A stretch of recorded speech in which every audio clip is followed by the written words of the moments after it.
Assalamualaikum warahmatullahi wabarakatuh. Oke, kita akan siang ini belajar mengenai prinsip etika di dalam bisnis. Perkenalkan, saya Dewi Agustin. Eh, Teman-teman hari ini akan belajar mengenai 5 hal terkait dengan prinsip-prinsip etika di dalam bisnis. Nah, yang pertama yaitu tentang fondasi atau dasar dari membuat keputusan secara moral dalam bisnis itu bagaimana. Kemudian yang kedua terkait dengan konsep adanya utilitarianisme dan bagaimana mengaplikasikannya ke dalam proses bisnis.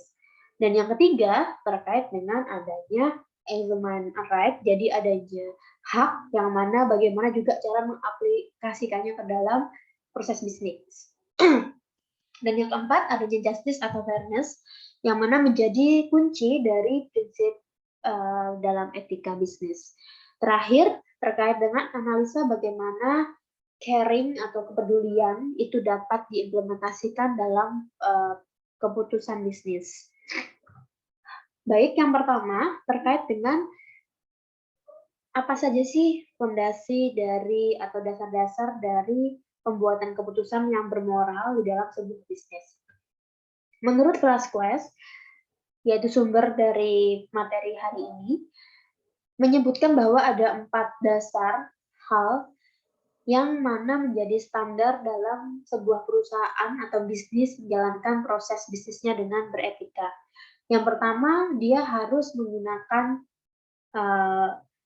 proses right atau standar rights-nya atau standar hak-haknya. Nah, dalam konteks bisnis di sini, apa sih yang disebut sebagai right? Right sendiri kan seperti yang kita tahu, dia adalah hak ya. Hak, di mana terkait dengan kebebasan seseorang, kesejahteraan seseorang. Nah, ketika kita terapkan dalam sebuah bisnis, right ini di sini berarti bahwa dalam proses bisnis, perusahaan tentunya tidak hanya memperdulikan terkait dengan revenue, profit perusahaan, kemudian perkembangan dari perusahaan. Namun, di sisi lain, perusahaan juga harus concern atau paham juga terkait dengan bagaimana memaintain atau mengelola para pegawai-pegawainya. Bagaimana pegawainya nantinya juga mendapatkan rights atau hak-hak mereka dengan baik. Salah satu yang terdekat yang bisa diimplementasikan dari right ini adalah misalnya gaji. Jadi ketika perusahaan dalam situasi mungkin dia dengan mudahnya mendapatkan para sumber daya manusia, itu bukan berarti bahwa mereka para pembisnis ini juga akan semena-mena terhadap para sumber daya manusianya. Gitu. Dari sisi gaji harusnya juga tetap memberikan hak-hak para pegawai-pegawainya sesuai dengan yang seharusnya. Kemudian yang kedua adanya keadilan atau justice. Nah, justice di sini adalah maksudnya bagaimana sebuah perusahaan atau proses bisnis itu mampu memberikan distribusi yang adil terkait dengan setiap lini bisnisnya, setiap tindakan dalam proses bisnisnya.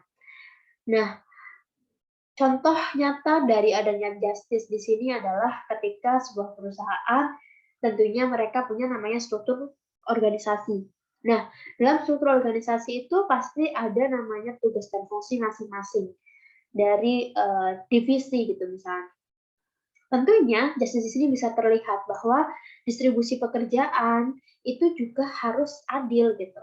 Jadi ketika misalnya seseorang masuk ke dalam kategori dia ada dalam misalnya bisnis divisi pemasaran.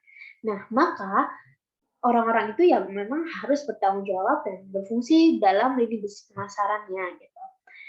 Nah, dalam hal ini bukan berarti silo ya. Dalam hal ini bukan berarti ketika ada seseorang dia masuk ke dalam divisi tertentu maka dia hanya fokus dan saja memikirkan itu saja gitu. Itu bukan, tapi setiap orang yang ada dalam sebuah perusahaan harusnya memang mereka punya apa namanya, punya dasar yang apa ya, yang tertulis ataupun tidak tertulis, tapi itu sesuatu yang sifatnya pasti gitu. Siapa yang bisa memerintah siapa, kemudian, pekerjaannya apa, dia harus melapor kepada siapa. Nah, jadi distribusi dari setiap hak-hak, setiap kewajiban yang harus dilakukan oleh para pegawainya, itu harusnya terdistribusi dengan baik. Nah, salah satu keadilan yang bisa dilakukan dalam proses bisnis, demikian ya. Nah, kemudian yang ketiga adanya utilitarianism atau utilitarianisme. Apa sih maksudnya? Jadi konsep dasar etika standar terkait dengan utilitarisme ini adalah kaitannya dengan bagaimana perusahaan itu mampu memberikan benefit atau dampak yang baik terhadap sosialnya itu pastinya lebih banyak dibandingkan dampak yang kurang baiknya. Atau di sini disebut sebagai cost. Misalnya saja kita sebut sebuah perusahaan yang bergerak di bidang uh, air mineral, di bidang dia bisa perusahaan air mineral. Pasti di situ ada cost, ada sesuatu yang membuat perusahaan itu berdampak yang tidak baik terhadap lingkungannya. Nah, tentunya hal-hal itu harus dicermati oleh si pengusaha atau si perusahaan itu gitu. Jadi pastikan bahwa walaupun misalnya nih ada dampak negatifnya, tapi ada sesuatu yang bisa menggantikan itu. Atau paling tidak meminimalisir dari dampak negatif yang akan timbul dari proses bisnis yang ada. Gitu. Nah, selanjutnya adanya caring. Ini adalah proses standar yang keempat, yaitu kepedulian, terkait dengan kepedulian bahwa ketika sebuah perusahaan mengklaim bahwa dirinya mau menjadi perusahaan yang beretika, tentunya mereka juga harus paham bagaimana mengimplementasikan si kepedulian ini gitu. Paling mudah adalah ketika perusahaan peduli dengan lingkungannya, itu bisa terlihat dengan misalnya mereka melakukan CSR-nya dengan semestinya. Jadi sesuai dengan yang sudah diatur undang-undang bahwa perusahaan dengan skop sekian, maka mereka harus melakukan CSR-nya sekian. Nah, dari situ bahwa perusahaan yang beretika tentunya harus melakukan sesuai dengan peraturan yang ada. Lalu bagaimana buat perusahaan-perusahaan atau bisnis-bisnis yang sifatnya belum mengharuskan mereka melakukan CSR misalnya gitu. Ya, paling tidak mereka harus peduli akan dampak negatif yang ada. Misalnya, ketika memang perusahaan atau bisnis tersebut bergerak di bidang teknologi, tapi mungkin untuk secara skop CSR mereka belum diwajibkan. Nah, paling tidak perusahaan harus mampu melihat kepeduliannya, memberikan kepeduliannya terhadap para pegawainya, karena mungkin itu di pekerjaannya melakukan apa namanya proses bisnisnya selalu dengan teknologi, paparan radiasi dan sebagainya. Nah, kepedulian di situ bisa mulai dibentuk. Misalnya perusahaan uh, dengan apa namanya kepeduliannya, misalnya memberikan kacamata anti radiasi terhadap pegawainya, atau memberikan pola-pola hidup sehat, misalnya memberikan jadwal-jadwal rutin olahraga, makan asupan yang sehat yang dari perusahaan. Jadi di sini bahwa caring itu bukan berarti untuk hanya perusahaan yang besar, yang bagaimana mereka sudah diharuskan membuat CSR mereka, bukan. Tapi tentang bagaimana kepedulian itu memang bisa dilakukan dalam proses bisnis tersebut. Nah, itu tadi adanya 4 dasar dari standar etik. Nah, lalu kita lanjut terkait dengan utilitarianism dan bagaimana mengaplikasikannya dalam sebuah proses bisnis. Nah, di sini sebenarnya tadi sudah saya jelaskan terkait apa itu utilitarianism, yaitu bagaimana sebenarnya cost and benefit analisisnya. Jadi, bagaimana perusahaan atau proses bisnis itu melihat benefit dari adanya perusahaan itu sejauh mana dan cost yang dibutuhkan sejauh mana. Gitu. Tentunya di sini diharapkan adanya analisa utilitarianisme ini menyimpulkan bahwa benefitnya akan lebih besar. Gitu. Ketika perusahaan itu bisa menyimpulkan benefit lebih besar, khususnya untuk sosial atau lingkungannya, maka mereka sudah menerapkan salah satu dari etika standar ini. Nah, lebih lanjut sebenarnya terkait dengan utilitarianisme ini juga mengacu pada bagaimana perusahaan memikirkan untuk proses ke depannya secara jangka panjang, dampak dari adanya perusahaan itu berada, gitu. Nah, apakah ke depannya perusahaan itu akan terus dapat memberikan dampak positif terhadap lingkungannya, terhadap stakeholder-stakeholder yang ada, atau tidak, gitu. Dan bagaimana cost yang harus dibangun untuk menutupi misalnya dampak-dampak negatif yang mungkin muncul. Nah, dari situ ketika sebuah perusahaan atau konsep atau proses bisnis memikirkan hal itu, memikirkan tentang cost benefit analisis ini, maka bisa dibilang perusahaan tersebut melakukan namanya konsep utilitarianisme. Gitu ya. Selanjutnya kita masuk ke dalam learning objective yang ketiga, yaitu menjelaskan mengenai hak yang mana juga bagaimana mengimplementasikannya ke dalam etika bisnis dari adanya pendekatan hak. Nah, kembali lagi ke dalam konsep right. Right itu kan sebuah peran yang sangat krusial ya bagi kita, yang mana itu merupakan sebuah hak yang sifatnya itu harus dipertimbangkan pastinya. Dan di sini ketika sebuah perusahaan itu mau melakukan konsep right ini, maka tentunya perusahaan itu harus paham terkait dengan hak-hak stakeholder yang ada. Yang paling dekat adalah ketika misalnya perusahaan itu bersinggungan dengan para pegawainya. Nah, disitulah biasanya right ini akan diuji. Bagaimana si perusahaan itu bisa memberikan right para stakeholder, tentunya pegawai bisa secara adil atau tidak, secara betul-betul memberikannya hak atau tidak. Nah, tentunya di sini juga disampaikan bahwa moral atau human right ini biasanya sifatnya universal ya. Jadi bukan terus kita misalnya sekarang ada di negara berkembang, maka moralnya berbeda dengan di negara maju. Pada dasarnya adanya right ini adalah sifatnya universal.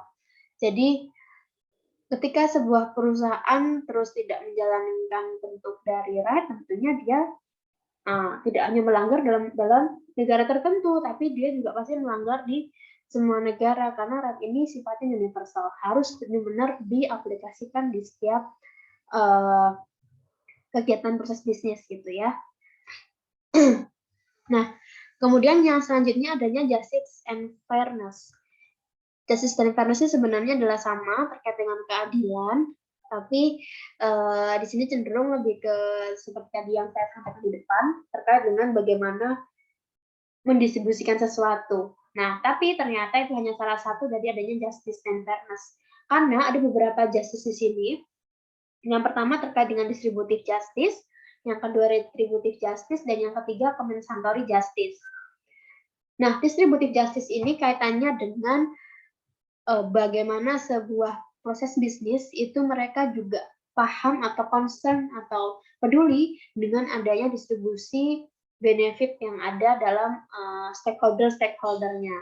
Misalnya tadi adanya bagaimana perusahaan menyediakan gaji para pegawainya yang baik, kemudian bagaimana perusahaan menyediakan makanan-makanan yang sehat untuk para pegawainya, gitu kan.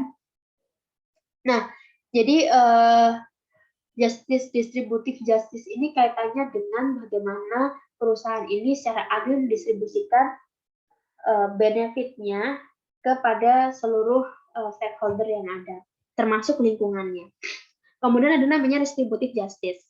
Nah, tipe dari justice yang bersifat yang tipe retributif ini, mereka itu fokus terhadap kaitannya dengan adanya misalnya hukuman atau penalti yang mungkin dilakukan oleh pegawainya misalnya yang salah, atau seseorang yang salah yang ada dalam perusahaan itu.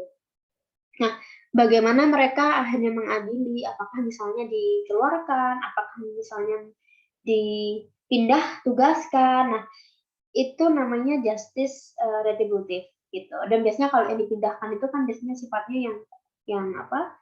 Yang pegawai-pegawai pemerintahan ya. Tapi kalau misalnya swasta kecenderungannya mereka akan langsung misalnya kesalahannya itu fatal, ya mereka akan cenderung langsung dikeluarkan. Nah, dan ternyata ini juga dibahas bagaimana perusahaan itu akan melihat etika bisnis juga harus perusahaan tersebut harus melihat adanya retributive justice ini gitu.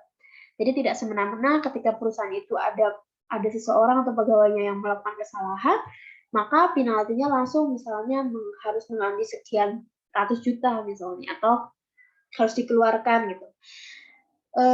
Sebagai apa ya di situ mungkin sebagai sebagai seseorang yang mungkin punya wewenang di situ tentunya retributive justice ini harus betul-betul justice, harus betul-betul adil ya gitu. Nah, kemudian yang terakhir dari tipe justice ini ada namanya compensatory justice. Nah, dari tipe justice ini dia itu concern terhadap bagaimana perusahaan itu memberikan kompensasi pada orang-orang. Nah, kalau tadi di retributif itu kejadiannya misalnya ada kesalahan dari para pegawainya. Nah, di compensatory justice ini biasanya kasusnya adalah bagaimana perusahaan itu melakukan kesalahan yang mengakibatkan mungkin jadi dampak negatif pada para stakeholder termasuk pegawainya. Atau termasuk misalnya terkait dengan ada cuti yang harus dilakukan oleh pegawainya. Nah, kompensasi-kompensasi itu tentunya juga harus kalau misalnya harus dipikirkan dengan baik ketika perusahaan itu akan mengklaim dirinya memiliki proses bisnis yang beretika gitu. Nah, kemudian yang terakhir terkait dengan etika dari kepedulian.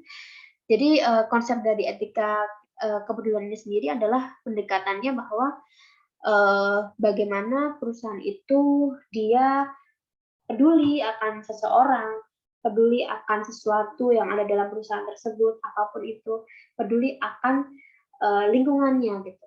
Jadi kepedulian ini sifatnya adalah apa ya, tidak hanya terkait dengan kepedulian dari si pegawainya mungkin ya, tapi kepedulian yang sifatnya lebih ke menyeluruh. Mereka para pemilik apa namanya modal biasanya atau bisa kita bilang sebagai orang yang memiliki kekuasaan atas proses bisnis, mereka akan sangat teruji dengan bisnis yang beretika dengan kepedulian mereka ini.